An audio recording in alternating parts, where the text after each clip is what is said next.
करणामध्ये परमात्मा विषयीचं प्रेम निर्माण झालं. हा सिद्धांत आहे महाराज. ज्या गोष्टीचं तुम्ही वारंवार चिंतन करताल, वारंवार श्रवण करताल, त्या गोष्टीविषयीचं आपोआपच आपल्या अंतःकरणामध्ये प्रेम निर्माण होतं. भगवंतापेक्षा प्रपंचावरती आपलं जास्त प्रेम आहे. का? कारण आपण भगवंताच्या नामस्मरणाकरता, चिंतनाकरता एक वेळ निश्चित करून ठेवलेला आहे. सकाळी घंटाभर, संध्याकाळी घंटाभर आटोपलं. बाकीच्या सगळ्या वेळ प्रपंचाचं चिंतन चालू असतं का नाही? म्हणजे आपल्याकडून चिंतन जास्त कशाचं घडतं? प्रपंचाचं. मग प्रपंचावर प्रेम राहणार नाही तर परमात्म्यावर राहील का? तुम्ही ज्याचं जास्त चिंतन कराल, ज्याचं जास्त श्रवण कराल, त्याविषयीचं प्रेम आपल्या अंतःकरणात आपोआप निर्माण. नारद सांगतात व्यासा, परमात्मा विषयीचं प्रेम माझ्या अंतःकरणामध्ये निर्माण झालं.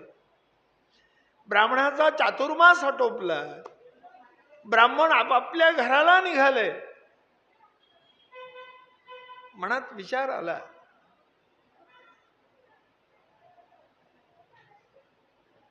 अशी संगत आपल्याला पुन्हा लाभणार नाही. आपण ब्राह्मणाच्या सेवेकरता ब्राह्मणाबरोबरच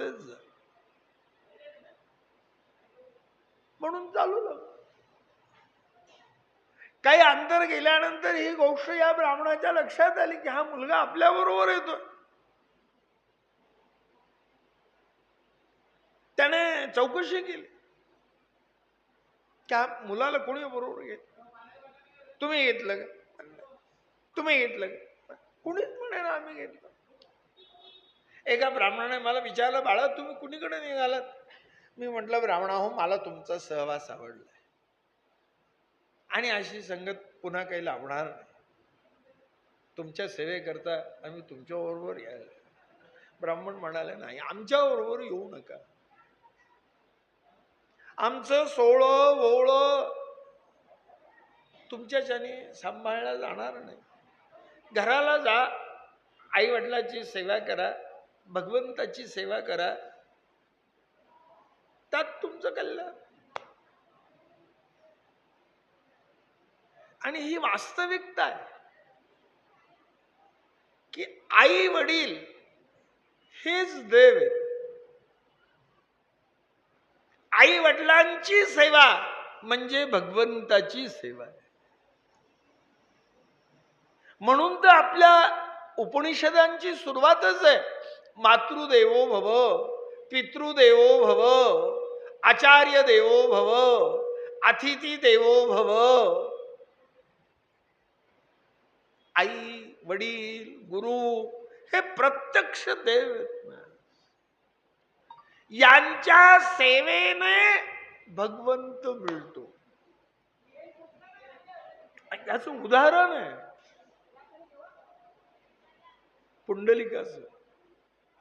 भगवंताच्या प्राप्ती करता त्याने ना कधी वेद अध्ययन केलं, ना कधी तपश्चर्या केली,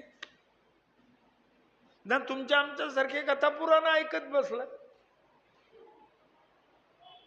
तो आई वडिलांची सेवा केली म्हणून भगवंत त्याच्या भेटीला आला. आई वडिलाच्या सेवेतून भगवंत प्राप्त होतात. त्याचं उदाहरण पुंडलिक आहे. आई वडिलांची सेवा हीच भगवंताची सेवा आहे. मग आता कोणी म्हणाल की आई वडिलांची सेवा करायची म्हणजे 24 तास त्यांच्या हातपाय दाबत बसायचे का? तर आपल्या व्यवहारातून, आपल्या बोलण्या चालण्यातून त्यांच्या मनाला दुःख होणार नाही असा आपला व्यवहार ठेवणे म्हणजे आई वडिलांची सेवा करणे. नारद सांगतात, व्यासा काही काळ लोटला, माझे वडील मरण पावले. मी माझ्या आईला एकुलता एक होतो. माझ्या आईचं माझ्यावर आतोनात प्रेम. घटका 2 घटका परमात्माची सेवा केली की आईने यायचं. मला म्हणायचं, बाळा भूक लागली असेल 2 घास खाऊन घ्या. मी विचार करायचा की आईसारखं त्रैलोक्यात दुसरं कुठलं दैवतच नाही. आईच्या म्हणण्याकरता उठायचं, 2 घास जेवण करायचं. पुन्हा घटका 2 घटका लोटल्या की आईने यायचं, बाळा भूक लागली असेल 2 घटका खेळून या. पायाला कळा लागल्या असतील. मी 2 घटका खेळायला जायचं. आईच्या मुळे माझ्या परमार्थात अडथळा निर्माण झाला. आणि एक दिवस मी परमात्माची प्रार्थना केली की हे प्रभू, जसं माझ्या वडिलाला घेऊन गेलात तसं आईला घेऊन जा, म्हणजे मोकळा झालो. व्यास म्हणाले, शाबास नारदा, कमाल आहे तुमची. सगळं जग आई करता तरसत होतं आणि तुम्ही आपल्या आईच्या मरणाची वाट पाहत. नारद बोलतात, व्यासा मी आईच्या मरणाची वाट पाहत होतो. कशा करता? आई मरते कधी आणि कारभार माझ्या हातात येतो कधी याच्या करता. परमार्थ करत असताना ज्या गोष्टीचा म्हणून अडथळा होत असेल माणसाने त्या गोष्टीचा त्याग. एक दिवस असंच परमात्माची सेवा करीत बसलेलो. तिने समजा टळून गेलेल्या आई माझ्याकडे आली. मला सांगितलं, बाळा भूक लागली असेल 2 घास खाऊन घ्या. आईच्या म्हणण्याकरता ओसरीवरती आलो. आईने एका ताटात अन्न वाढून घेतलं, माझ्या समोर आणून ठेवलं. मला सांगितलं, बाळा क्षणभर थांबा, आत्ता गोठ्यातून गाईची धार काढून तुम्हाला दूध खाण्याकरता घेऊन येत. एकदा निरगताम गोहा दुहंती निशिगाम पथी सर्पो दंशस्तत्पदा स्पृष्टा कृपाणाम कालचोदित. घटका 2 घटका लोटल्या, आई गेली, वापस येईना. का येईना? म्हणून मी गोठ्याकडे आलो. रस्त्यात आईचा देह अस्ताव्यस्त पडलेला दिसला. विचार आला, आईचा देह कसा पडला. आजूबाजूला पाहिलं, जवळच एक सर्प दिसला. लक्षात आलं, आईला अंधारात सर्प दिसला नाही. आईचा पाय सर्पावर पडला, सर्पाने दंश केला.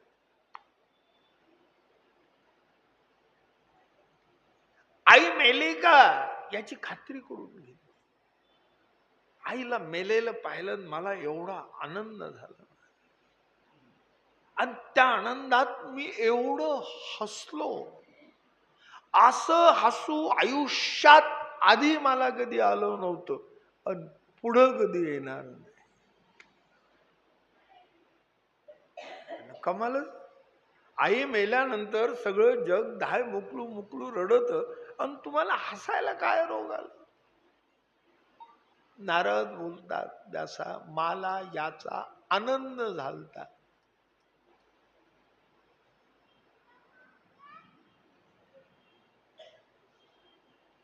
माझ्या परमार्थात अडथळा निर्माण करणार कोणी राहिलं. आनंदात आईची उत्तर क्रिया करून घे. अरण्यात आलो, शेकडो वर्ष तप केलं. तेव्हा परमात्माने आकाशवाणीने मला सांगितलं की बाळा, तुम्ही दासीपुत्र आहात, हा दासीपुत्राचा जन्म टाका, ब्रह्मदेवाच्या ठिकाणी जन्माला या, तुम्ही मनात आणाल तेव्हा मी तुम्हाला दर्शन देईन. मी तो दासीपुत्राचा जन्म टाकून दिला आणि ब्रह्मदेवाच्या ठिकाणी नारद म्हणून मी जन्माला आलो की आज मी मनात आणेल तेव्हा मला परमात्माचं दर्शन. कशाचा अधिकार आहे? त्या ब्राह्मणाच्या सहवासाचा. ब्राह्मणाच्या सहवासामुळे नारदाचा जन्म मिळाला, ही ब्रह्मवीणा मिळाली. असं असताना तुम्ही परमात्माचं चरित्र गात ना, परमात्माच्या भक्तांच्या कथा गात ना, कुठून तुम्हाला सुख मिळेल? कसं समाधान मिळेल?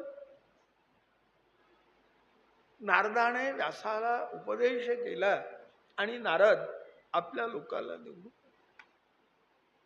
व्यासाने विचार केला की आपल्याला परमात्माच्या भक्तांच्या कथा गायच्या आहेत, तर परमात्माचे भक्त कोण आहेत त्याचा एक श्लोक करायचा. आणि पाहायला लागले तर नल राजा हा परमात्माचा महान भक्त दिसला. म्हणून श्लोकाच्या पहिल्या चरणात नलराजाचं नाव घातलंय, पुण्यश्लोको नलाहा. दुसऱ्यांदा पाहिलं राजा जनक परमात्माचा महान भक्त. श्लोकाच्या दुसऱ्या चरणात जनकाचं नाव आहे, पुण्यश्लोको विदेही. विदेही हे जनकाचं नाव. तिसऱ्यांदा पाहिलं पांडवांपैकी सगळ्यात वडील असणारा युधिष्ठिर परमात्माचा महान. तिसऱ्या चरणात त्याचं नाव आहे पुण्यश्लोको युधिष्ठिराहा. विचार केला चौथा श्लोक भक्त पाहायचा, चौथ्या चरणात नाव घालायचं, श्लोक पूर्ण करायचं. कारण एका श्लोकाला चरण 4 असतात. चौथा भक्त पाहायला लागले, भक्तच दिसेना. जटा वाढवणारे, भस्म लावणारे, रुद्राक्षाच्या माळा घालणारे शेकड्याने, खरा भक्तच नाही.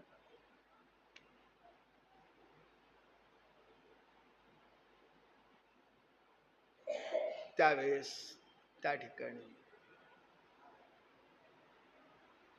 व्यास नाराज होऊन राहिले. परमात्माला दया आली. परमात्माने आकाशवाणीनं सांगितलं, व्यासा मला चौथा भक्त नाही. म्हणे हा श्लोक पूर्ण करायचा कसा? म्हणे चौथ्या चरणात माझं नाव घाला आणि तो श्लोक पूर्ण करा. आणि व्यासाने श्लोकाच्या चौथ्या चरणात परमात्माचं जनार्दन हे नाव घातलं आणि पुण्यश्लोको जनार्दनः म्हणून हा श्लोक पूर्ण केला.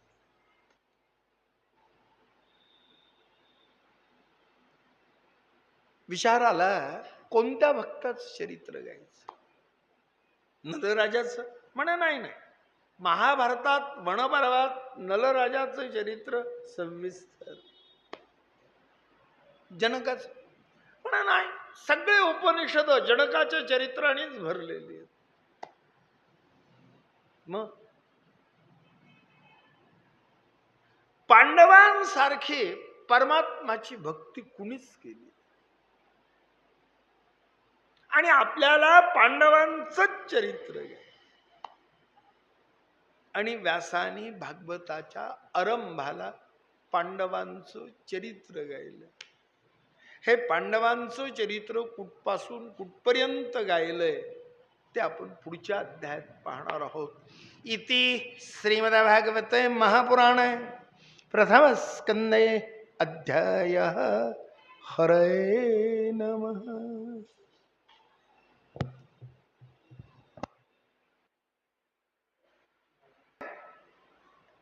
श्रीमद भागवताच्या आरंभाला पांडवांचं चरित्र गायलेलं, कुठपासून कुठपर्यंत. आरंभाला पांडवांचं चरित्र येण्याचं कारण आहे, भागवताचा जो श्रोता आहे राजा परीक्षिती, हा पांडवांचा वंशज नातू आहे. श्रोत्याचा संदर्भ लागावा हे एक कारण. आणि दुसरं, पांडवांसारखी परमात्माची भक्ती अन्य कुणीही केलेली नाही. आरंभाला पांडवांचं जे चरित्र आहे ते कुठपासून कुठपर्यंत आहे. यदा मृधे कौरव सृज्याणाम विरिष्वथो वीरगतिम गदेषु व्रकोदरा विद्गदा भीम भगणो रुद्रदंडे धृतराष्ट्रपुत्रे. कौरव पांडवांचं द्यूत झालं, द्यूतात पांडव हरले. 12 वर्ष वनवास, 1 वर्ष अज्ञातवास. अज्ञातवासातून बाहेर पडल्यानंतर पांडव कौरवांकडे अर्ध्या राज्याची मागणी करू लागले. कौरव अर्ध राज्य देईना. बातमी द्वारकेला आली. कौरव पांडवांचं 18 दिवसाचं युद्ध झालं. युद्धात परमात्माने पांडवांना विजय मिळवून दिला आणि विश्रांती करता म्हणून एका गुप्त ठिकाणी घेऊन आले. कौरवांकडचे फक्त 2 योद्धे जिवंत होते, कृपाचार्य आणि अश्वत्थ. रात्रीचं युद्धभूमीवर फेरफटका मारण्याकरता निघाले. त्या अश्वत्थाम्याला कुणाच्या तरी कन्याचा आवाज ऐकू आला. त्या दिशेने येऊन पाहतोय, दुर्योधन अत्यंत विवल स्थितीत. सगळ्या देहातला प्राण गेलाय, कंठात तेवढा प्राण आहे. वाईट वाटत.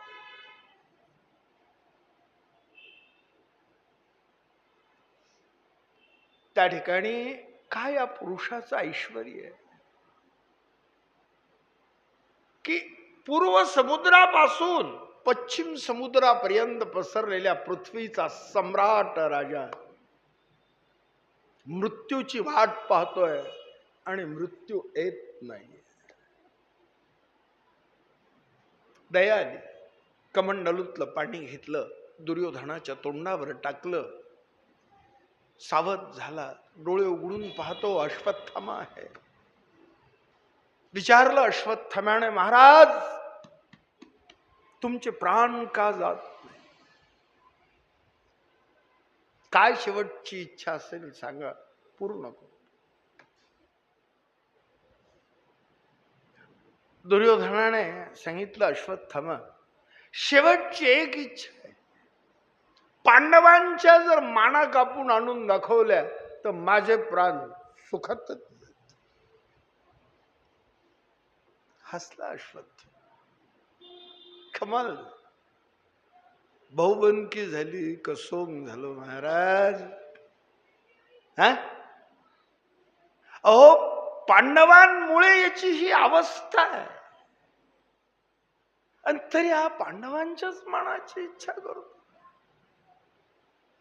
ठीक आहे, शेवटची इच्छा आहे, पूर्ण करतो म्हटलं, करावी तर लागणार. कारण आपल्याकडची असं म्हणणंच की मरणाऱ्या माणसाची इच्छा पूर्ण का नाही. हा रात्रीचा पांडवांच्या राहुटीत आला. एका राहुटीत एक स्त्री निजलेली, तिच्या बाजूला 5 पुरुष.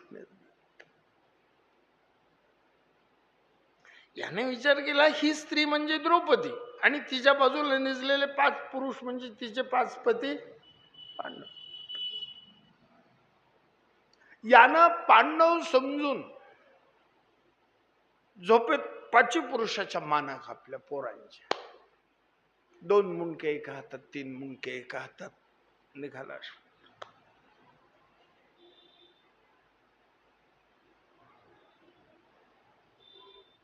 त्यावेळेस त्या ठिकाणी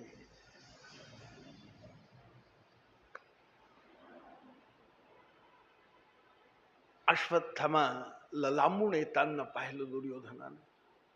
काय केलं असेल? माझं वैर हे पांडवांशी आहे, त्यांच्या मुलांशी नाही. आमचा निर्वंश करायची पाळी आणलीस तू.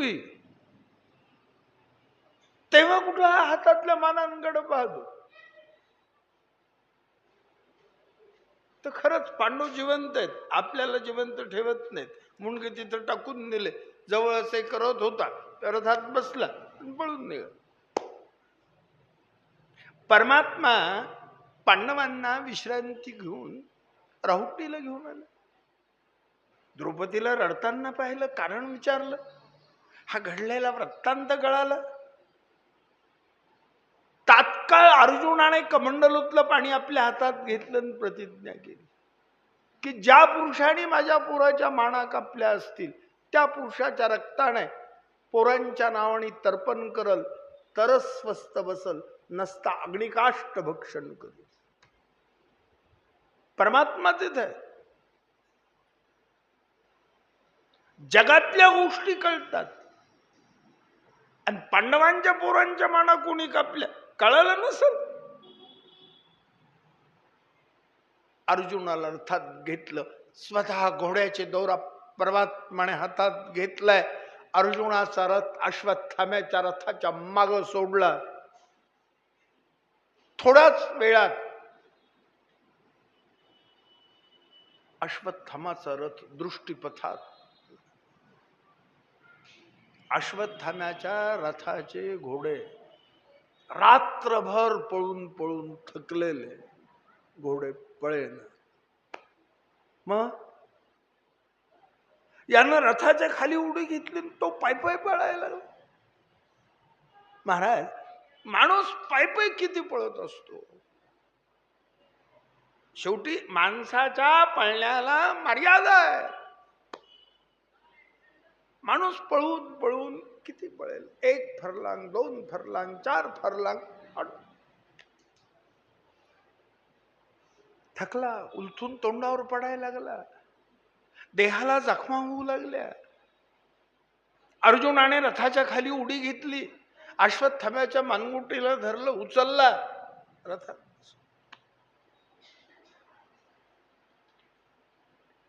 आणलं द्रौपदी. या पुरुषाने तुमच्या पोराच्या माना कापल्यात, पहा या पुरुषाची मान मी कशी कापतो. खरकन कमरेचं खडग उपसलं. द्रौपदीने थांबवलं, नाही अर्जुन, अश्वत्थामा मारायचा नाही. तुमचा गुरुभाऊ आहे. काय म्हणतील द्रोणाचार्य की मी अर्जुनावरती माझ्या पोटच्या पोरापेक्षा जास्त प्रेम केलं. आणि अर्जुनाने काय केलं? माझ्या मुलाचा वध का नाही? अर्जुन म्हणाला, द्रौपदी तुम्ही म्हणता गोष्ट खरी आहे,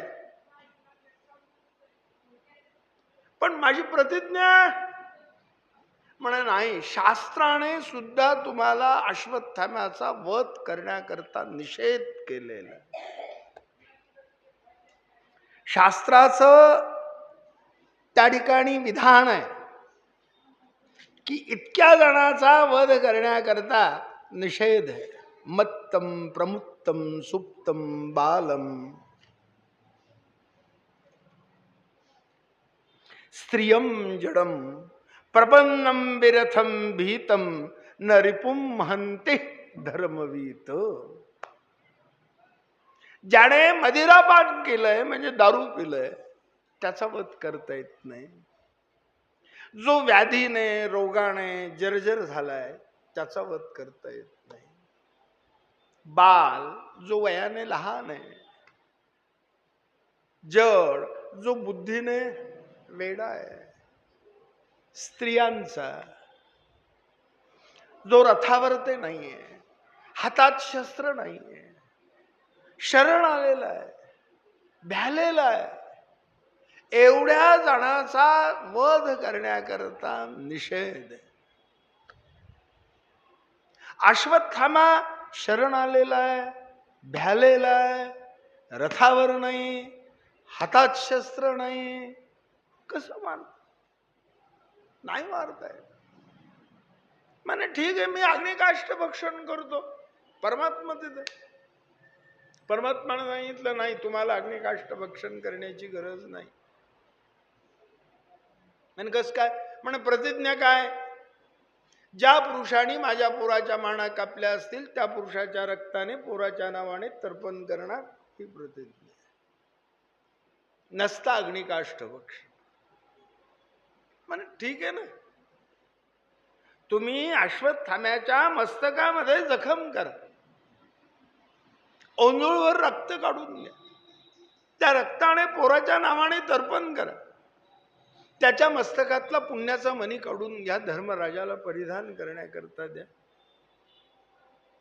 कमरेत लात मारा, हकलो. अश्वत्थामा मरत नाही, प्रतिज्ञा पूर्ण होत. अर्जुनाने अश्वत्थाम्याच्या मस्तकात जखम केली, ओंजळभर रक्त काढून घेतलं, त्या रक्ताने पोरांच्या नावाने तर्पण केलं. याच्या मस्तकातला जो पुण्याचा मणी होता तो काढून घेतला, धर्मराजाला परिधान करण्याकरता दिला, कमरेत लात मारली, हाकलून दिला अश्वत्थ. पण अश्वत्थाम्याने विचार केला, महाराज माजले पांडव, माझ्या मस्तकातला माझा पुण्याचा मणी काढून घेतायत, या पांडवांचा निर्वंश करल तेव्हा स्वस्त बसत. पांडवांचा वंश वाढण्याचं एकच कारण, पांडवांपैकी मधला पांडव अर्जुन, त्याचा अभिमन्यू नावाचा मुलगा, त्याची उत्तरा नावाची स्त्री ही सध्या गर्भवती आहे. एकदा हिच्या गर्भाचा नाश झाला की पांडवांचा वंशच वाढत. अश्वत्थाम्याने कमंडलूतलं पाणी हातात घेतलं, ब्रह्मास्त्राची स्थापना केली आणि त्या ब्रह्मास्त्राचा प्रयोग उत्तरेच्या गर्भावर केला. उत्तरेचा गर्भ भाड भाड पेटला, तिला मरणोन्मुख अशा यातना होऊ लागल्या. कृष्णाच्या पायावर ते गर्भडाव जोळायला, कृष्णा माझा गर्भ जळतो की काय असा भास होतो, या यातनातून मला मुक्त कर. परमात्माने विचार केला, उत्तरा गर्भवती असताना हिला अशा यातना व्हाव्याच का? म्हणून एक रूप पांडवांमध्ये ठेवलं, एका रूपाने उत्तरेच्या नाकावाटे पोटात प्रवेश केला. गर्भ पेटला होता. कसा पेटला? अंतर्धानाने पाहिलं, अश्वत्थाम्याने ब्रह्मास्त्राचा प्रयोग केला. विचार केला, दृष्टा ज्या स्त्रीने तुमचे प्राण वाचवले त्या स्त्रीचा तुम्ही निर्वंश करायला निघाला. जोपर्यंत मी इथे आहे तोपर्यंत असं होऊ देणार. स्वतः सुदर्शन चक्र हातात ब्रह्मास्त्र शांत केलं. अंगठ्या एवढं रूप धारण करून परमात्मा त्या गर्भाभोवताली गर्भाचं रक्षण करीत.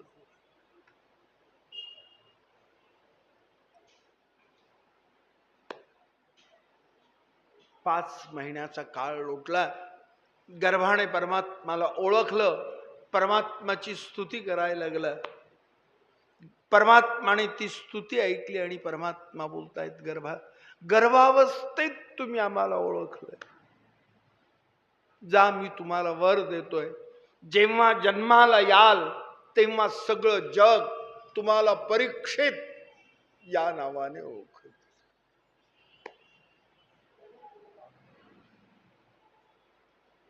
अशा प्रकारे उत्तरेच्या गर्भाला योग्य काळ परिपूर्ण झाला, प्रसूत झाली. रत्नासारखा तेजस्वी मुलगा जन्माला आला. तोच हा राजा परीक्षित. पांडवांच्या घराला शुक्ल पक्षातल्या चंद्राप्रमाणे वाढू लागले परीक्षित. थोडे मोठे झाले. युधिष्ठिराच्या कानावर बातमी आली, परमात्मा निजधाम गतीला आले. युधिष्ठिराने विचार केला, कृष्ण नाहीये आणि आपण राहण्यात फार मोठेपणा आहे का? परीक्षितीला गादीवर बसवलं, स्वतः सगळ्या भावांना बरोबर घेतलं. तीर्थयात्रेच्या निमित्ताने हिमालयावर आलाय. योगाच्या साह्याने देह ठेवला, देहातली जीवकला ज्योती ज्योत विलीन केली. परीक्षिती गादीवर बसले. सगळे लोक परीक्षितीला बोलायला लागले, राज्य करा, सांभाळून करा. तुमच्या राज्यात कली आला. विचार केला, सगळेच लोक म्हणायला लागले कली आला, कली आला. बरं आता कुठं आला ते पाहून तर यावं ना. म्हणून दिग्विजय करण्याकरता निघाला महाराज. भद्राश्वम केतुमालम च भरतम चोत्तारन कुरुन किम पुरुषादिनी वर्षाणी विजित्य जग्रहे बलिम. नाना प्रकारच्या खंडात फिरला. भद्राश्व, केतुमाल, भारत, कुरु, किमपुरुष, कलीच दिसत. घराकडे निघाला. रस्त्यात एक दृश्य आणि एक संवाद त्याला ऐकायला मिळाला. हे जे दृश्य होतं ते काय आणि तो जो संवाद होता तो काय? तत्र गोमिथुनम राजा हन्यमानावत दंडस्तम च वृषलम दृशेंद्रपलांछनम. एका शूद्र पुरुषाने एका हातात गाईचे शिंग धरलेले आहेत, एका हातात बैलाचे शिंग धरलेले आहेत. आणि हा शूद्र पुरुष त्या गाईला बैलाला लाताने बुक्क्याने मारतोय. पृथ्वीने त्या ठिकाणी गाईचं रूप घेतलेलं आहे, धर्माने बैलाचं रूप घेतलेलं आहे. आणि तो शूद्र पुरुष म्हणजे कली होता. पृथ्वीला धर्माला लातानं बुक्क्याने मारत होता. पृथ्वी धर्माला बोलतय, धर्मा माझ्या पाठीवर कोण राज्य करत? धर्म बोलतो, पृथ्वी तुम्हाला माहिती नाही, पांडवांचा नातू परीक्षिती.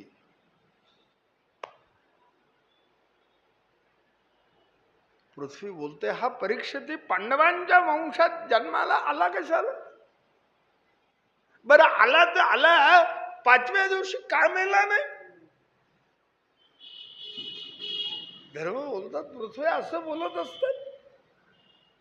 पृथ्वी बोलते, धर्मा माणसानं मोठ्याच्या कुळात जन्म घेतला ना, तो मोठ्यासारखं वागावं लागतं. जेव्हा पांडव माझ्यावर राज्य करत होते, काडीचा त्रास नव्हता. हा परीक्षिती राज्य करतोय, कली मला लाताने बुक्क्याने मारतोय, याला त्याच्याकडे पाहायला वेळ नसावा? त्याने विचार केला. लोक म्हणतात कली आला, ती गोष्ट खोटी नाही. कमरेचा खडग उपसलं, धावला मारायला कलीला, हे पुरुषा सोड त्या गाईला, सोड त्या बैलाला. हा म्हणाला, सोड म्हणणार तू कोण? पृथ्वीचा राजा परीक्षित. म्हणे ठीक आहे, तू राजा आहे, आम्ही प्रजा आहोत, आम्ही राजेच आहेत, 4 भाऊ आहेत आम्ही. कळलं? क्रत, त्रेता, द्वापार आणि मी स्वतः कली. 3 भावाचं राज्य करणं झालंय. आता माझी आहे राज्य करण्याची पाळी. मी राज्य करणार. परीक्षित बोलतोय नाही केलं. जोपर्यंत मी इथं राज्य करतो तोपर्यंत तुम्हाला तर राहतच नाही. आणि राहायचं असेल तर आमच्याशी युद्ध करायचं मग राहायचं. म्हणे बर. आता कलीने विचार केला महाराज, परीक्षितीच्या पराक्रमासमोर आपलं काय चालणार का नाही. तो म्हणाला शास्त्राच्या जोरावर तुम्हाला राज्य घ्यायचं असेल घ्यावा, पण मला राहायला जागा द्या. म्हणजे नाही राह जागा बिगा काय भेटत नाही. कसं करा जागा द्यावंच लागत. आग्रह झाला महाराज वाटून दिले. कोणत्या अभ्यर्थीस्तदा तस्मै स्थानानि कलय ददौ द्यूतम पानम स्त्रिया सुणा यत्र धर्म चतुर्विधा. सांगितलं तुम्ही इतक्या ठिकाणी राहायचंय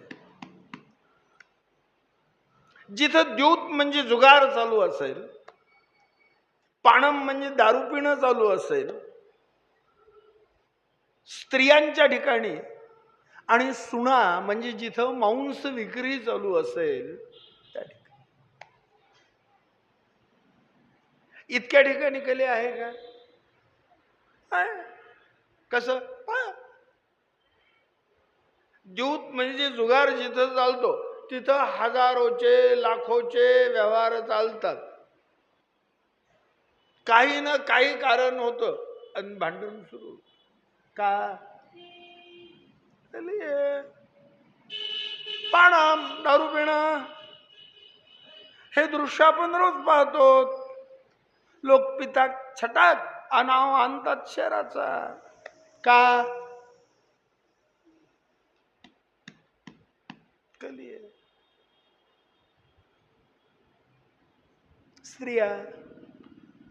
स्त्रियांच्या ठिकाणी कली आहे. कस काय. 100 पुरुष 100 कोसाच्या यात्रेला जातील. कुणीकडं गेले कुणीकडं आले जगाला पत्ता लागणार. 2 स्त्रिया नदीवरती धुणं धुवायला गेल्या. जाताना गप्पा मारीत जातात आणि तिथे गेल्यावर काहीच कारण सापडलं नाही तर धुणं धुण्याच्या दगडावून तरी भांडणं करताल घराला येतील का. कली आहे. सुना मांस विक्री इथं काय कशा करता भांडण चालू आहे. याचा वाटा लहान त्याचा वाटा मोठा. वाटे करतात वाटतात ना महाराज. कली म्हणाला परीक्षित तुम्ही जागा दिल्या पण सगळ्या कोरड्याच आहेत ना. हा हो या जगात मान कशाला आहे. 2 पैशाला का नाही. 2 पैसे जर जवळ असले तर कुणी या म्हणतं बसा म्हणतं उठा म्हणतं.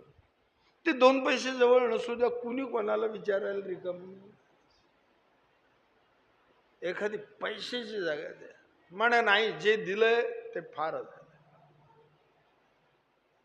नाही म्हणे कसंही करत द्यावं लागत. हा आग्रह झाला महाराज दिले. कोणते पुनश्च यजमानाय जात रूपम मदात प्रभू ततो नृतम मदम कामम रजो वैरम च पंचमम. सांगितलं कलय तुम्ही अशा संपत्तीवर राहायचं ज्या संपत्तीनं कधी दान धर्म होणार नाही पुण्यकर्म होणार नाही. अशा संपत्तीवर तुम्ही. हा म्हणाला पुरे पोट भर भेटला. कस काय म्हणजे माझं तडकात पाय. या जगात खरे जे श्रीमान लोक आहेत त्यांना दान धर्म पुण्य कर्म करण्याची बुद्धीच होऊ देणार. आणि हीच गोष्ट खरी आहे महाराज. खरे जे धनवान लोक आहेत त्यांना पुण्यकर्म करण्याची इच्छाच होत नाही. वास्तविकता हीच आहे. का तर तिथं कली आहे. कलीचा आणि परीक्षितीचा संवाद झाला महाराज. कलीने परीक्षितीच्या मुकुटातून त्याच्या देहात प्रवेश केला.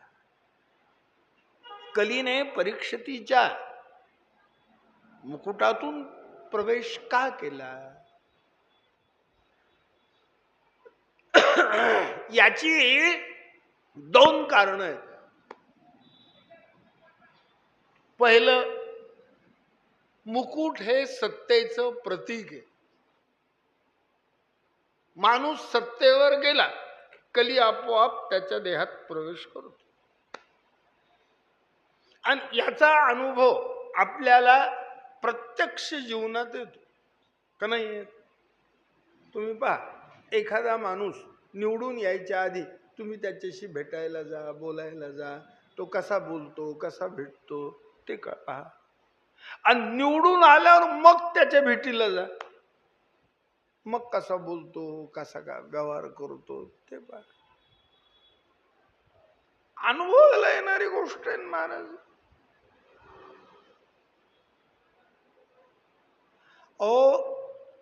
हे झालं एक कारण. आणि दुसरं कारण असं सांगितलं गेलंय की परीक्षितीने जो मुकुट परिधान केला होता तो जरासंधाचा होता. दृष्ट लोकांचे वस्त्र अलंकार जरी आपण वापरले तरी आपली बुद्धी तशीच होते. हा जरासंधाचा मुकुट होता म्हणून कलीने मुकुटातून प्रवेश केला असं वर्णन. कलीने परीक्षितीच्या देहात प्रवेश केला, याला शिकार करायची इच्छा झाली महाराज. बर, याच्या आधी तो कधी शिकार करत नव्हता, निघाला शिकायला. बर, शिकार सापडे ना, तहान लागली. शिकारीचा शोध सोडून दिला आणि पाण्याचा शोध करायला लागला. शोध करत करत शमीक नावाच्या ब्राह्मणाच्या आश्रमात आला. ब्राह्मण समाधीत होता. याला वाटलं ब्राह्मण आपल्याला पाहून समाधीचं सोंगच करायला लागला. ज्याची समाधी कशी आहे, खरी आहे का खोटी आहे तेच पाहायचं. आजूबाजूला पाहिलं, एक सर्प मरून पडला होता, उचलला त्या ब्राह्मणाच्या गळ्यात लाडू. आता ब्राह्मण खराच समाधीत होता महाराज, जागचा नाही आलं. ब्राह्मणाची परीक्षा घेऊ नये घेतली. गळ्यात मेलेला सर्प अडकू नये, अडकवला. खात्री झाली समाधी खरी आहे. मग सर्प काढून घ्यायला पाहिजे का नाही घ्यायला पाहिजे? नाही घेतला. विचार केला ब्राह्मण आहे, काय करणार आहे आपलं, ब्राह्मणाच्याने काय होतात. हे विचार पहिल्यापासून हेच आहेत ना महाराज, म्हणून तर ही परिस्थिती.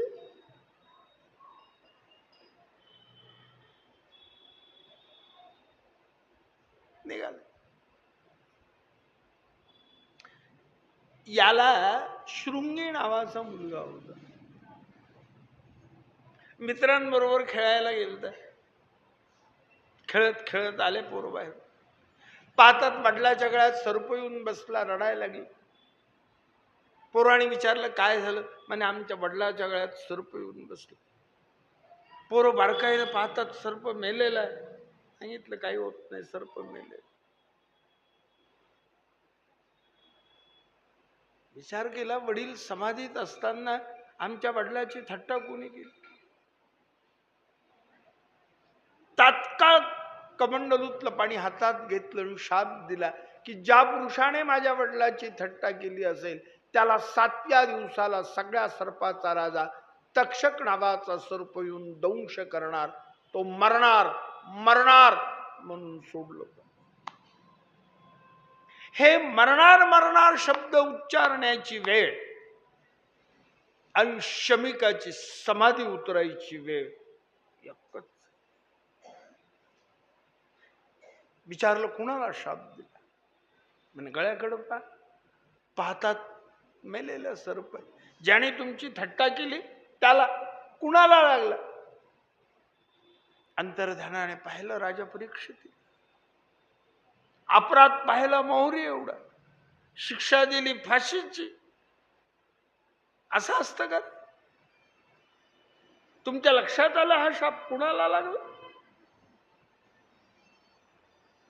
आपल्या देशाचा राजा परीक्षित, त्या परीक्षितीला, जो ब्राह्मण भक्त आहे, ज्याच्याकरता ब्राह्मण दैवत आहे. अरे आधीच तर लोक देवा ब्राह्मणाला मानत नाही. जे फार थोडेफार बोटावर मोजण्या इतके, आणि त्यांना तुम्ही शाप द्यायला लागलात. जमन का? जा परीक्षेला जाऊन सांगा, तुम्हाला 7 दिवसाचं आयुष्य राहिलंय, काही उद्धार करू. अहो म्हणे ज्याला मरायचा शाप दिला त्याच्या सभेत मला पाठवत आहात, मला मारणार नाही का? म्हणे कसं माराल? ब्राह्मण भक्त येतो, जा सांगून या. हा उठला शृंगी, आला परीक्षितीच्या सभेत. परीक्षितीनं स्वागत केलं, बसायला आसन दिलं, पायाची पूजा केली, दर्शन घेतलं, नम्रतेने विचारलं, महाराज. अरे म्हणे भाऊ कुणीकडे येणं केलं? म्हणे तुम्ही ब्राह्मणाचा अपराध केला का? म्हणे कसं शक्य आहे? माझ्या 21 पिढ्यात कुणी ब्राह्मणाचा अपराध केला नाही, आणि मी कसं? बरोबर म्हणे थट्टा मान. एक ब्राह्मण समाधीत असताना त्याची समाधी खरी का खोटी हे पाहण्याकरता त्याच्या गळ्यात मेलेला सर्प अडकवला. त्या ब्राह्मणाचा मी मुलगा आहे. तुम्हाला शाप दिलाय. 7व्या दिवसाला सगळ्या सर्पाचा राजा तक्षक नावाचा सर्प येऊन तुम्हाला दंश करणार, तुम्ही मरणार आहात.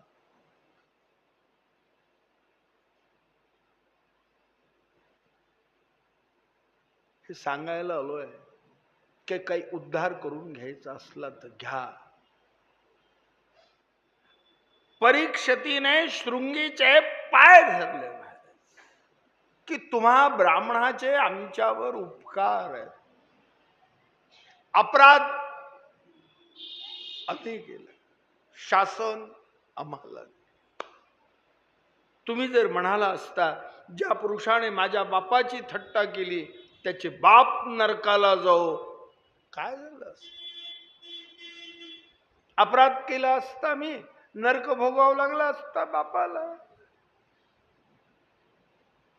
मी अपराध केला, मला शासन केलं, हे का लहान उपकार झाले? राज्याचा, घरादाराचा, बायकापोराचा त्याग केला परीक्षित. आणि गंगेच्या काठाला त्या काळात ब्राह्मणाचे आश्रम होते. त्या आश्रमात ज्याला आज आपण शुक्ताल म्हणतो ते हे ठिकाण. त्या ब्राह्मणाच्या आश्रमात गेला आणि प्रश्न केला की 7 दिवसात उद्धार करणारा उपाय सांगा. आता प्रत्येक जण आपापल्या बुद्धीनं उपाय सांगायला लागलं. कुणी म्हणाल 12 महिने तीर्थयात्रा करा, कुणी म्हणाल 12 वर्ष तपश्चर्या करा, कुणी म्हणाल 12 दिवस उपवास करा. हा म्हणाला करा, गोष्ट खरी, पण कधी आयुष्य असलं तर. मला 7 दिवसाचं आयुष्य, तुम्ही उपाय सांगायला लागलात 12 महिन्याचे, 12 वर्षाचे, 12 दिवसाचे. काय कर हा 7 दिवसात उद्धार करणारा उपाय सांग. म्हणे असा उपाय नाही. इतक्यात तिथे शुकाचार्याची स्वारी आली. काय अधिकार. 16 वर्षाचं वय होतं महाराज. दिगंबर मूर्ती, हे हातापायाचे कांड्याच्या कांडे, पोटाच्या वळयावर वळया पडलेल्या, शेकडो सूर्याचा लख प्रकाश. सगळ्यांनी उठून स्वागत केलं. या या बसा. परीक्षेत आहे 7 दिवसात उद्धार करणारा उपाय पाहिजे असेल. यंदा यांनी पाय धरले. शुका 7 दिवसात उद्धार करणारा उपाय म्हणा काय 7 दिवसात श्रीमद भागवत नावाचा ग्रंथ श्रवण करा, तुमचा उद्धार. म्हणे असं असेल तर तोच ग्रंथ तुम्ही आम्हाला सांगा. मग ठीक. शुकाने आपलं आसन टाकलं, परीक्षितीने आपलं आसन टाकलं. शुकाचार्य म्हणजे मूर्तिमंत ज्ञान, परीक्षिती म्हणजे मूर्तिमंत वैराग. शुकाचार्याचा परीक्षितीचा तो संवाद म्हणजे ज्ञानाचा आणि वैराग्याचा तो संवाद होता. त्यावेळेस शौनकादी ऋषींनी सूत पुराणिकाला प्रश्न केला की आम्हाला हा संवाद ऐकायचा आहे, तो वर्णन करून सांगा. आणि सूत पुराणिक शौनकादी ऋषींना शुकाचार्याचा आणि परीक्षितीचा तो संवाद सांगायला लागलेला आहे. हा जो कथाभाग आहे तो आपण पुढच्या अध्यायात पाहणार आहोत. इति श्रीमद्भागवते महापुराणे प्रथमस्कंदे अध्यायः प्रथमस्कंदः समाप्तः. हरये नमः. प्रत्येकाच्या मागे दिवसाची 2 कामं आणि रात्रीची 2 कामं अशी 4 कामं लावून दिली आणि सगळं जग या 4 कामातच गुरफटून गेलं. दिवसाची 2 कामं कोणती आणि रात्रीची 2 कामं कोणती? निद्रयान यते नक्तम जवायेन च वावया दिवाचारार्थे या राजन कुटुंब भरणे नवा. संपत्ती कमवणं आणि कमवलेल्या संपत्तीने कुटुंबाचं पालन पोषण करणं ही झाली दिवसाची 2 कामं. रात्रीची 2 कामं कोणती? तर झोप घेणे आणि विषय सेवन करणे. सगळं जग या 4 कामात गुरफटून गेलंय. 4 कामाशिवाय 5वं काम कुणाला सुचत नाही आहे. काय परमात्माची सेवा करणार, काय परमात्मावर प्रेम करणार? बरं, उद्धार करून घेण्याकरता फार काळ लागतो अशातला भाग नाहीये.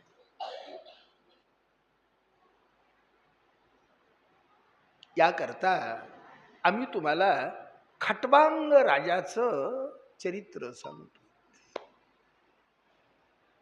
खट्वांगो नाम राजर्षिर ज्ञात्वे यतामिहायुषा मुहूर्तात सर्व मृत्युसृज्य गत्वान भयम हरिम.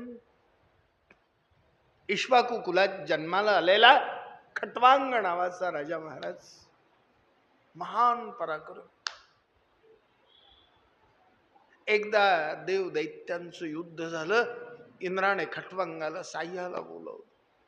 खट्वांगाने विजय मिळवून दिला महाराज. त्यावेळेस त्या ठिकाणी वर्तमान काय घडलेलं,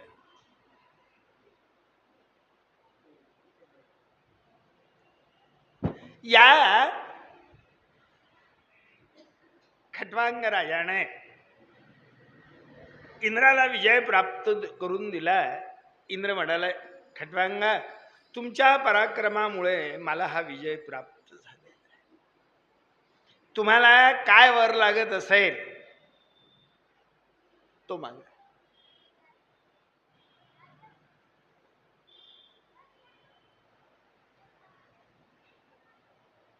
पण वराच्या आशेने पराक्रम केलंच आणि मला काही बरं म्हणजे नाही मागावं लागलं.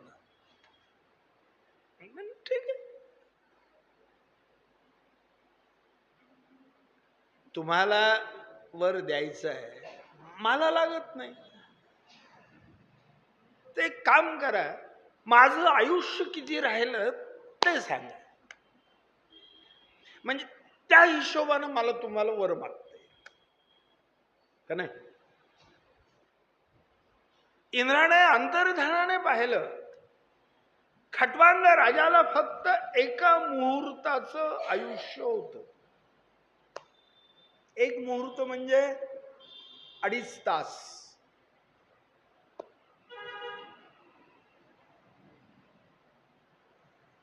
इंद्राने विचारलं, खट्वांगा, तुम्हाला तुमचं आयुष्य सांगितलं, वाईट वाटणार नाही ना, राग नाही ना. म्हणाला, वाईट वाटण्याचा, राग येण्याचा प्रश्न येतो कुठे हो, मला सांगा. माझं आयुष्य जास्त असेल इंद्रा, तर ते तुम्हाला कमी करता येतं का. म्हणे नाही. बरं म्हणे, मग कमी असेल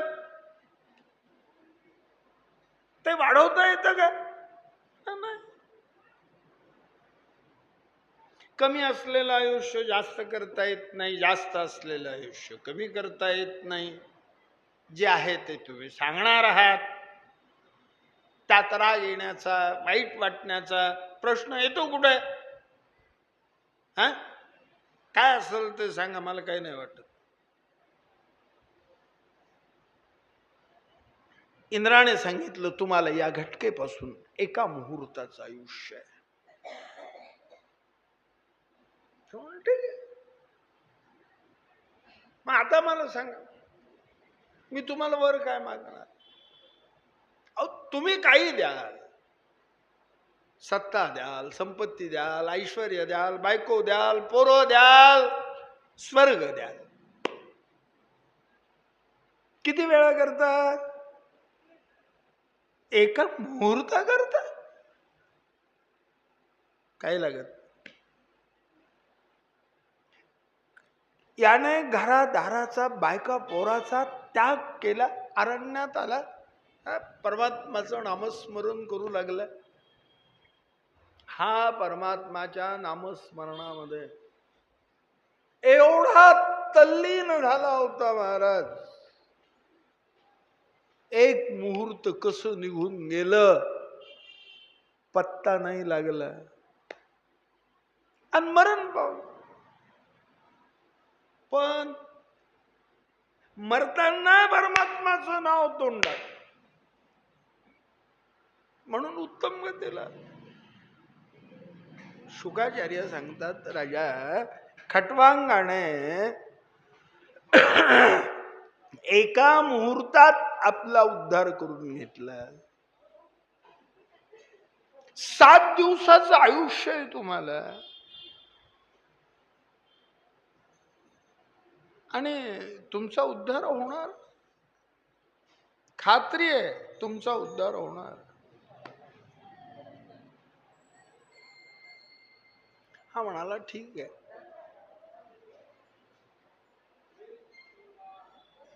त्या ठिकाणी तुम्ही आम्हाला सांगितलंय, मनुष्य जन्माला आल्यानंतर माणसाने आपल्या देहाने परमात्माची सेवा करावी, परमात्मावर प्रेम करावं, आपला उद्धार करू.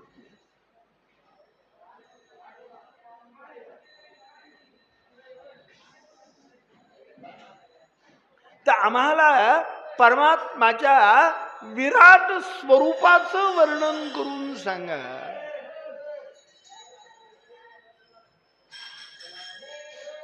आम्हाला ते ऐकण्याची इच्छा.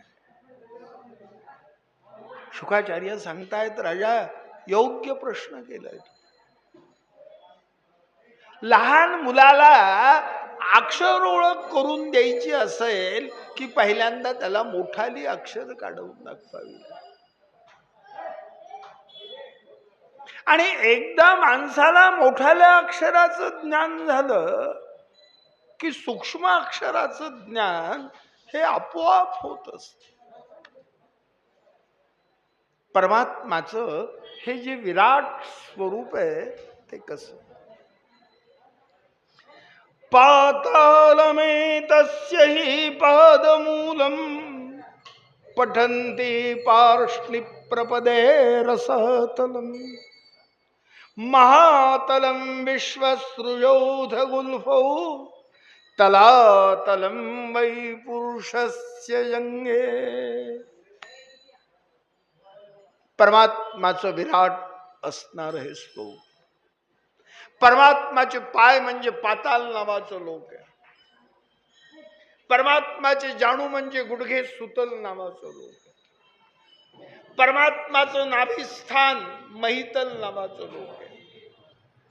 परमात्माचं उरुस्थान म्हणजे छाती स्वर्ग नावाचं लोक आहे. परमात्माची ग्रीवा म्हणजे मान महर नावाचं लोक आहे. परमात्माचं मुख म्हणजे तोंड जन नावाचं लोक. अश्विनी कुमार हे परमात्माच्या नासिका आहेत. सूर्य चंद्र हे परमात्माचे डोळे आहेत. दिवस रात्र ही परमात्माच्या पापण्यांची उघड झाप आहे. तपो नावाचं लोक हे परमात्माचा ललाट आहे आणि सत्य नावाचं लोक हे परमात्माचं मस्तक आहे. या पृथ्वीवरून वाहणाऱ्या नद्या या परमात्माच्या देहातल्या शिरा आहेत. या पृथ्वीवर असणारी पर्वत ही परमात्माच्या देहातल्या अस्थी आहेत. झाडो झुडप लता वेली हे परमात्माच्या देहावरचे रोम आहेत. विराट स्वरूप आहे परमात्मा. आणि या स्वरूपाचं ज्याला ज्ञान होतं त्याला वैराग्य प्राप्त होत. शुकाचार्य सांगतायत, राजा वैराग्यावरते प्रवचन करणं फार सोपं काम आहे, पण अंगी वैराग्य बांधणं अत्यंत कठीण. कारण खरा जो वैराग्य संपन्न पुरुष असतो तो म्हणतो परमात्माने ही पृथ्वी अंथरलेली असताना मला दुसऱ्या अंथरुणाची काय गरज. कोणी म्हणेल अंथरुण नसलं तर चालतं, पण थंडीच्या रक्षणाकरता एखादं पांघरून तर लागेल ना मला, का नाही? कोणी म्हणाल पांघरून नसलं पण आपल्याला उशाला असल्याशिवाय झोप लागत नाही. उशाला घ्यायला काही पाहिजे. खरा जो वैराग्य संपन्न पुरुष आहे तो म्हणाल महाराज की परमात्माने दंड उशाला घेण्याकरता दिला असताना दुसऱ्या उशाची काय गरज. कोणी म्हणाल उशाला नसलंच, पण लज्जा रक्षणापुरतं अंगावर वस्त्र तर लागल ना महाराज. खरा जो वैराग्य संपन्न पुरुष आहे तो म्हणाल परमात्मानं झाडांची पानं वल्कल साली निर्माण केल्या असताना दुसऱ्या वस्त्राची काय गरज. कोणी म्हणाल वस्त्र नसलं चालतं, पण तहान लागल्यावर पाणी प्यायला एखादं भांड तर लागल ना महाराज. खरा जो वैराग्य संपन्न पुरुष आहे तो म्हणेल की परमात्माने ओंजळ पाणी पिण्याकरता दिली असताना दुसऱ्या भांड्याची काय. कुणी म्हणाल भांड नसलंच. या वैराग्याच्या गोष्टी कुठपर्यंत गोड लागतात. सूर्य माध्यान्ह कालाला येतो.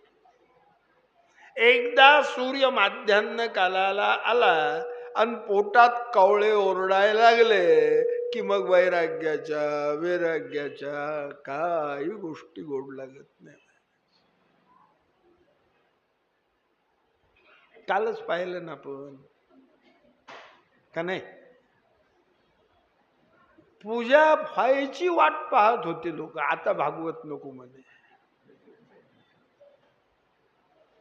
वस्तुस्थिती आहे महाराजी. जोपर्यंत पोट भरलेलं असतं तोपर्यंत कथा पुराण कीर्तन प्रवचन मध्ये लक्ष असतं. मला भूक लागल्यानंतर हे काही गोड लागत आहे का? खायला अन्न तर लागल ना.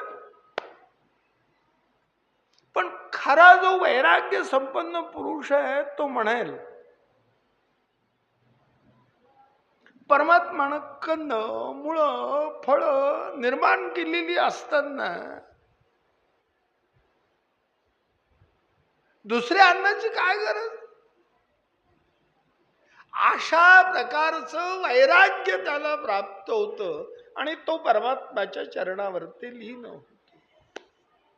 शुकाचार्य सांगतायत राजा, मनुष्य जन्माला आल्यानंतर माणसाने आपल्या देहाने परमात्म्याची सेवा करावी, परमात्म्यावरती प्रेम करावं.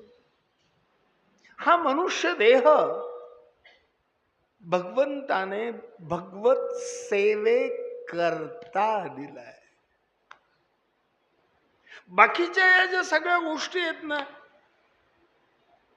भूक, झोप, भय, मैथून,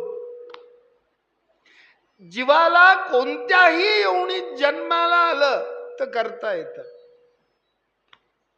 त्याच्याकरता मनुष्य जन्मच घेतला पाहिजे असं नाही. आता भूक असं आहे का की माणसाला भूक लागते आणि बाकीच्या प्राण्याला भूकच लागत नाही, आहे का असं? जशी आपल्याला भूक लागते तशी त्यांना भूक लागते. जसं पोट भरल्यानंतर आपल्याला आनंद होतो तसा त्यांना का नाही. झोप, माणसाला झोप येते आणि बाकीच्या प्राण्याला झोपत नाही, असं काही त्यांना झोपत, ते झोपतात, आपणही झोपतो. भय, अहो माणसाला मृत्यूचं भय आणि बाकीच्या जीवाला नाहीच का? त्यांनाही मृत्यूचं भय महाराज, त्यांनाही मराव नाही वाटत. जसं आपल्याला मराव वाटत नाही तसं बाकीच्या कुठल्याही प्राण्याला मराव वाटत नाही महाराज. त्यांना सुद्धा मृत्यूचं भयच वाटत. मैथून असं काही आहे का की माणूस आपल्यासारखी प्रजा निर्माण करतो आणि बाकीच्या प्राण्यांना त्यांच्यासारखी प्रजा निर्माण करता येत नाही, आहे का असं? जशी आपण प्रजा निर्माण करतो तशी ते प्रजा निर्माण करतात. जसं आपल्या बायका पोरांवर आपलं प्रेम असतं तसं त्यांचंही पोराबाळावर तितकंच प्रेम असतं महाराज. नवे नवे माणसापेक्षा बाकीचे प्राणी आपल्या पोरांवर, आपल्या पिलांवर जास्त प्रेम करतात. माणूस तरी स्वार्थी आहे की मोठेपणी पोरं आपल्या उपयोगी पडतील म्हणून त्यांचा सांभाळ करा. तसं तर हा विचार तर प्राण्याजवळ नाही ना महाराज. काही एखादी गाय विचार करते की म्हातारपणी माझ्याच्याने शेतात जाणं झालं नाही रानात तर मला खायला चारा आणून द्यायला कोणतरी लागल, मग म्हणून सांभाळ करायचा, आहे असं? माणूस आपल्या पुराण बाळावर सांभाळ करतो त्याच्या स्वार्थाकरता. तो जर पोरांवर प्रेम करत असेल तर काय विशेष करतो? त्याला वाटतं म्हातारपणी आपलं कुणीतरी हक्काचं आपल्या सेवे करता आपलं माणूस पाहिजे म्हणून ते सांभाळत, त्याच्यात नवल नाही. पण जीवाला जर वाटलं महाराज की आपण अधिक महिन्यामध्ये पुरुषोत्तम मासात पंढरपूरला जाऊन भागवताची कथा ऐकायची, तर त्याच्याकरता त्याला मनुष्य योनीतच जन्माला यावं लागत. बाकीच्या योनीत जन्माला येऊन हे करता येईल का? हा म्हणजेच काय, भगवंताने जो मनुष्य देह दिलाय तो भगवत सेवे करता दिलाय. मनुष्य जन्माला येऊन भगवंताचीच सेवा करायची आणि प्रयत्नपूर्वक करायची. प्रपंच होईल तेवढं होऊ द्यायचं. प्रपंचात आणि परमार्थात एक फरक आहे महाराज. प्रपंच किती जरी प्रयत्न केले तो पूर्ण होत नाही. एकच उदाहरण तुम्हाला देता येणार नाही की फलाना फलानाचा प्रपंच पूर्णत्वाला गेला आहे का? पण प्रयत्न केले तर परमार्थ मात्र पूर्णत्वाला. म्हणून प्रयत्नाने करायचा तो परमार्थ आणि होईल तेवढा होऊ द्यायचा तो प्रपंच. पण आपलं नेमकं याच्या उलट आहे. आपण प्रयत्नाने प्रपंच करतो आणि जेवढा होईल तेवढा परमार्थ. मग जाऊ दे, आजचे दिवस एक दिवस का होईना जाऊन येऊ. वस्तुस्थितीनं प्रयत्नाने परमार्थ करायचा आहे. प्रपंच तर होणारच आहे महाराज. जो जेव्हा जन्माला येणारे तेव्हाच जन्माला येणारे, जो जेव्हा मरणारे तेव्हाच मरणारे, जेव्हा ज्याचं लग्न होणारे तेव्हाच लग्न होणारे, आधी व्हायचं नाही पुढं व्हायचं नाही, ठरलेल्या गोष्टी आहेत ना महाराज. का आपण काही करायला लागलो म्हणजे त्याच्यामध्ये काही फरक पडल असं काही आहे का? असा फरक कोणाच्याच प्रयत्नाने पडत नाही महाराज. आणि पडला असता तर प्रपंच पूर्णत्वाला गेले असते का नाही? प्रपंचाकरता प्रयत्न करणाऱ्या लोकांची संख्या का जगात कमी आहे का? त्यांचे प्रपंच पूर्णत्वाला जात नाही, तुम्ही आम्ही कोण? त्यामुळं प्रयत्नपूर्वक करायचा तो परमार्थ.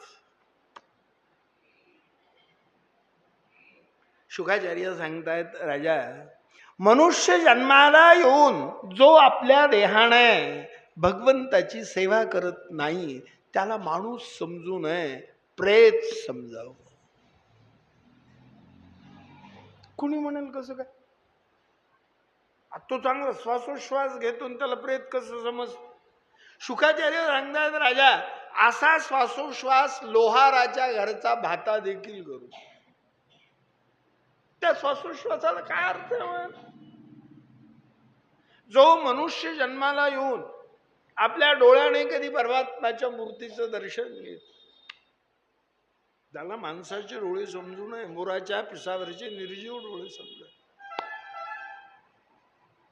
जो मनुष्य जन्माला येऊन आपल्या कानाने कधी कथा पुराण कीर्तन ऐकत नाही त्याला माणसाचे कान समजू नये, नागा सर्पाची राहण्याची बिळ समजावी. जो मनुष्य जन्माला येऊन आपल्या जिभेने कधी परमात्माचं नामस्मरण करत नाही त्याला माणसाची जीभ समजू नये, बिणकीची वटवट करणारी जीवना समजावी. जो मनुष्य जन्माला येऊन आपल्या हाताने कधी सत्पुरुषांची, देवा ब्राह्मणांची, गुरुजनांची, आई वडिलांची, दीनदुबळ्यांची सेवा करीत नाही त्याला माणसाचे हात समजू नये, प्रेताचे हात समजा. जो मनुष्य जन्माला येऊन आपल्या पायाने कधी तीर्थयात्रेला जात नाही, देवदर्शनाला जात नाही त्याला माणसाचे पाय समजू नये, झाडाच्या हलणाऱ्या फांद्या समजाव्या. मनुष्य जन्माला आल्यानंतर माणसाने आपल्या देहाने परमात्म्याची सेवा करावी, परमात्मावर प्रेम करावं, आपला उद्धार करू. शुकाचार्य सांगतायत, राजा, कोणत्या देवाला भजलं असता काय फळ प्राप्त होतं ते आम्ही तुम्हाला सांगतो. ज्या लोकांना वाटतं आपल्या देहात तेज निर्माण व्हावं त्याने ब्रह्मदेवाची सेवा करा. ज्या लोकांना वाटतं आपली इंद्रिय बलवान व्हावेत त्याने इंद्राची सेवा करा.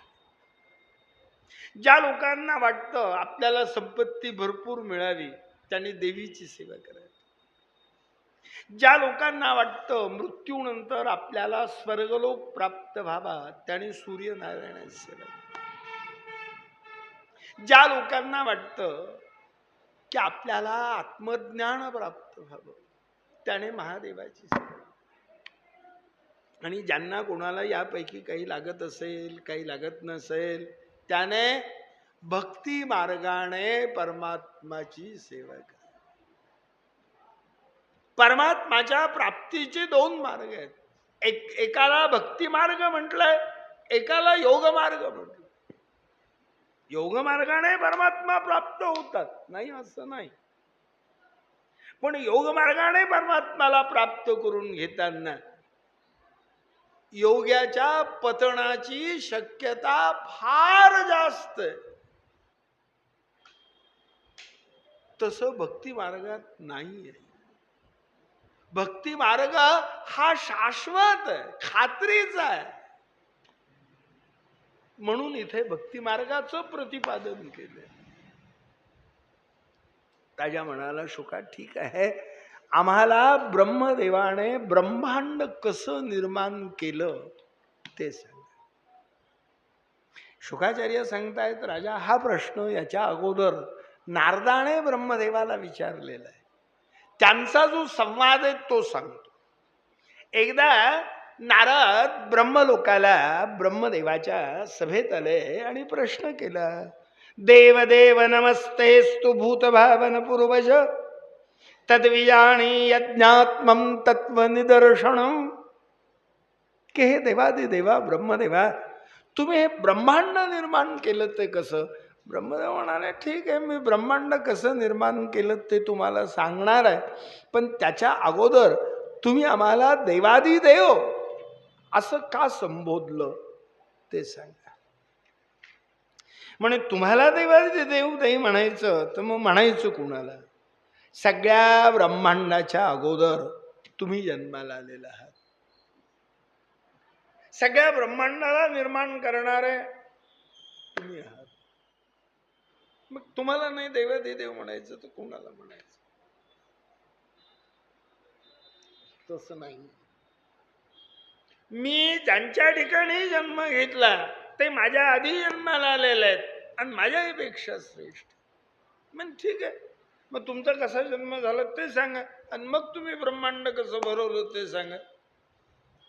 तर ब्रह्मदेव सांगतात, माझ्या उत्पत्तीची कथा ही ब्रह्मकल्पाच्या वर्णनात येते आणि मी ब्रह्मांड कसं निर्माण केलं याचं जे वर्णन आहे ते वराह कल्पाच्या वर्णनात येते. सध्या चालू असलेलं जे कल्प आहे ते वराह कल्प आहे. म्हणूनच आपण पूजेच्या संकल्पामध्ये त्याचा उल्लेख करतो. कसा? वराह कल्पे वैवस्वत मन्वंतरे कलियुगे कलिप्रथम चरणे भरतवर्षे जम्बुद्वीपे दंडकारण्ये श्रीमद्देशे गोदावर्याः उत्तरे तिरे शालिवांशके बौद्ध उतरे. हा जो हे जे सगळं वर्णन आहे हे या चालू असलेल्या कल्पाचं, वराह कल्पाचं आहे. याच्या अगोदर जो कल्प झालेला आहे तो ब्रह्मकल्प आहे आणि या ब्रह्मकल्पात ब्रह्मदेवाच्या उत्पत्ती झालेली. तेव्हा सृष्टीची निर्मिती झालेली नाही. सगळीकडे पाणीच पाणी आणि त्या पाण्यावर ते 1000 फडाचा शेषशाही नाग आहे आणि त्या शेषावर ते ब्रह्मांड नायक हे विश्रांती घेत आहेत. इथे शेष या शब्दाचे 2 अर्थ आहेत. पहिला अर्थ आहे शेष म्हणजे शेषशाही नाग, शेष भगवान, हा झाला एक अर्थ. आणि दुसरा अर्थ आहे शेष म्हणजे शिल्लक, बाकी. मग परमात्मा शेषावरती विश्रांती घेत आहेत म्हणजे काय? या ब्रह्मांडाला व्यापून जे तत्व शेष राहिलेलं आहे त्या तत्वावर ते भगवंत विश्रांती घेत आहे. म्हणजे शेषावर ते विश्रांती. परमात्म्याला क्रीडा करण्याची इच्छा निर्माण झाली आणि परमात्म्याने मायेचा स्वीकार केला. आपल्या नाभी कमलापासून सुवर्णाचं कमल निर्माण आणि त्या सुवर्ण कमलावर ते ब्रह्मदेवा सांगतात माझी उत्पत्ती झाली. जसं जन्माला आलो तसं शेकडो वर्ष झोप. कंटाळा आला झोपण्याचा. मग कमळावर ते उठून बसलो, सहज चारी दिशेला पाहिलं चमत्कार.